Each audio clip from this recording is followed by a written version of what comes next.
السلام علیکم ورحمۃ اللہ وبرکاتہ۔ انشاءاللہ آج سے غسل کے مسائل بیان کیے جائیں گے۔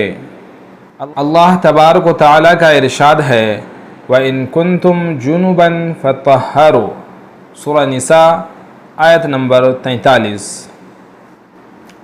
اور اگر تم جنابت کی حالت میں ہو تو خوب اچھی طرح پاکی حاصل کرو۔ حدیث شریف میں بلا عذر مسلسل ناپاک رہنے پر وعیدیں وارد ہوئی ہیں۔ ایک روایت میں ہے کہ نبی کریم صلی اللہ علیہ وسلم نے ارشاد فرمایا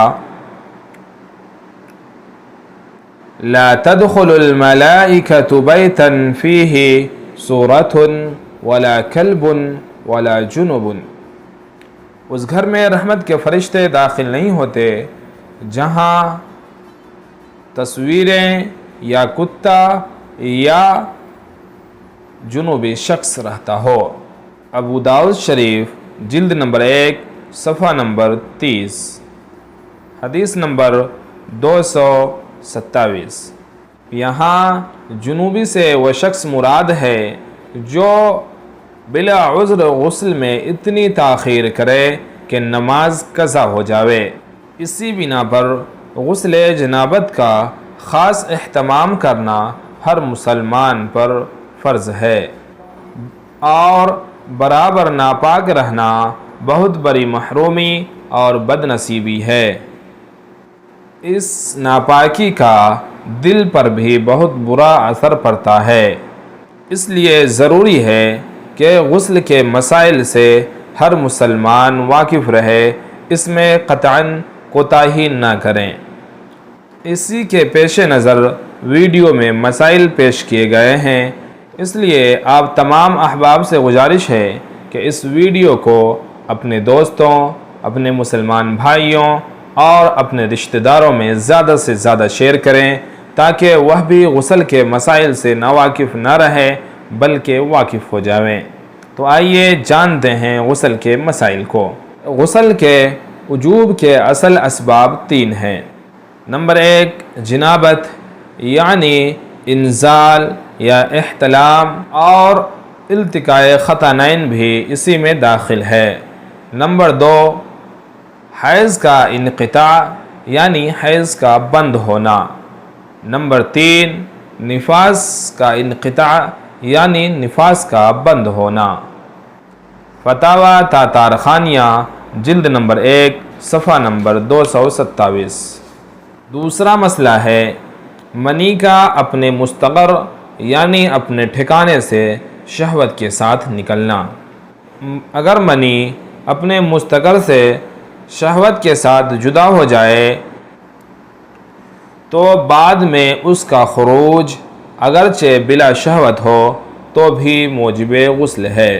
مثلا مرد نے اپنے عضو خاص کو اپنے ہاتھ سے ایسا پکڑا کہ شہوت کے وقت منی باہر نہیں نکل پائی اور جوش ٹھنڈا ہونے کے بعد منی باہر نکلی تو بھی راجح قول کے مطابق غسل واجب ہو جائے گا۔ در مختار و بیروت جلد نمبر 1 صفحہ نمبر 165 و 66۔ فتاوی زکریہ جلد نمبر 1 صفحہ نمبر 295 و 97۔ فتاوی ہندیہ جلد نمبر 1 صفحہ نمبر 14۔ المحیط البرہانی جلد نمبر 1 صفحہ نمبر 229۔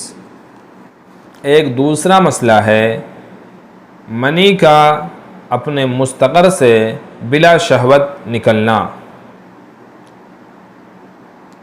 اگر کسی شخص کی منی شہوت کے بغیر اپنے مستقر سے جدا ہو جاوے، یعنی کسی بیماری کی وجہ سے یا ضرب شدید یعنی شدید چوٹ کی وجہ سے یہ صورت پیش آئی ہو تو اس پر غسل واجب نہیں ہوگا۔ المحیط البرہانی جلد نمبر 1 صفحہ نمبر 229۔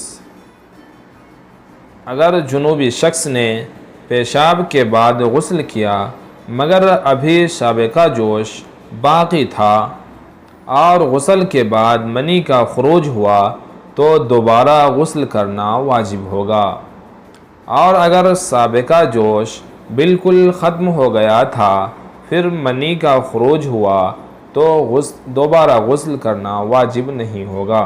فتاویٰ تاتارخانیہ و زکریہ جلد نمبر 1 صفحہ نمبر 283، فتاویٰ ہندیہ جلد نمبر 1 صفحہ نمبر 41، شامی و بیروت جلد نمبر 1 صفحہ نمبر 67، المحیط البرہانی جلد نمبر 1 صفحہ نمبر 230۔ لواطت یعنی مرد کا مرد کے ساتھ ہم جنسی کرنے سے اگر عضو خاص کی سپاری چھپ جاوے تو فاعل و مفعول بھی دونوں پر غسل واجب ہوگا، اگرچہ انزال ہو یا نہ ہو۔ المحیط البرہانی جلد نمبر 1 صفحہ نمبر 227۔ عورت کو جنابت لاحق ہوئی لیکن اس نے ابھی غسل نہیں کیا تھا کہ حیض شروع ہو گیا، اسے اختیار ہے چاہے تو صفائی کے خاطر غسل کر لے یا حیض سے پاک ہونے تک غسل کو مؤخر کرے، اس لیے کہ اس غسل سے وہ سر دست پاک نہیں ہو سکتی۔ المحیط البرہانی جلد نمبر 1 صفحہ نمبر 233۔ تو فقہاء کرام نے 5 قسم کے غسل کو فرض لکھا ہے۔ نمبر 1 حیض سے پاکی پر غسل کرنا، نمبر 2 نفاس سے پاکی پر غسل کرنا، نمبر 3 التقاء ختانین یعنی جنابت کے وقت سپاری کا چھپ جانا، نمبر 4 خواب میں انزال یعنی احتلام کا ہو جانا اس کے بعد غسل کرنا، نمبر 5 شہوت کے ساتھ منی کے خروج پر غسل کرنا۔ 4 قسم کے غسل سنت ہیں۔ نمبر 1 جمعہ کے لیے غسل کرنا، نمبر 2 عیدین کے لیے غسل کرنا، نمبر 3 یوم عرفہ کے دن غسل کرنا، نمبر 4 احرام کے لیے غسل کرنا۔ اور ایک غسل واجب ہے یعنی میت کو غسل دینا، یہاں تک کہ میت کو غسل دیے بغیر اس پر نماز جنازہ ہی جائز نہیں۔ اور ایک قسم کا غسل مستحب ہے، وہ یہ کہ اگر کوئی کافر مسلمان ہوا ہو تو اس کے لیے بہتر ہے کہ وہ غسل کر لے۔ المحیط البرہانی جلد نمبر 1 صفحہ نمبر 234۔ آئیے جانتے ہیں غسل کے فرائض کیا ہیں۔ نمبر 1 کلی کرنا، نمبر 2 ناک میں پانی ڈالنا، نمبر 3 پورے جسم پر اچھی طرح پانی بہانا، کہیں بال برابر بھی سوکھا نہ رہے۔ فتاویٰ ہندیہ جلد نمبر 1 صفحہ نمبر 13، فتاویٰ تاتارخانیہ و زکریہ جلد نمبر 1 صفحہ نمبر 276۔ غسل جنابت میں راجح قول کے مطابق غرغرہ کرنا واجب تو نہیں ہے لیکن سنت ہے، البتہ اگر کوئی شخص روزہ کی حالت میں غسل جنابت کرے تو وہ غرغرہ نہیں کرے گا، صرف کلی کرے گا، کیونکہ اس کی وجہ سے حلق میں پانی پہنچنے کی بنا پر روزہ ٹوٹنے کا خطرہ ہے۔ فتاویٰ محمودیہ ڈھاویل جلد نمبر 5 صفحہ نمبر 78۔ آپ تمام احباب سے گزارش ہے کہ اس ویڈیو کو اپنے دوستوں، اپنے مسلمان بھائیوں اور اپنے رشتہ داروں میں زیادہ سے زیادہ شیئر کریں تاکہ وہ بھی غسل کے مسائل سے ناواقف نہ رہے بلکہ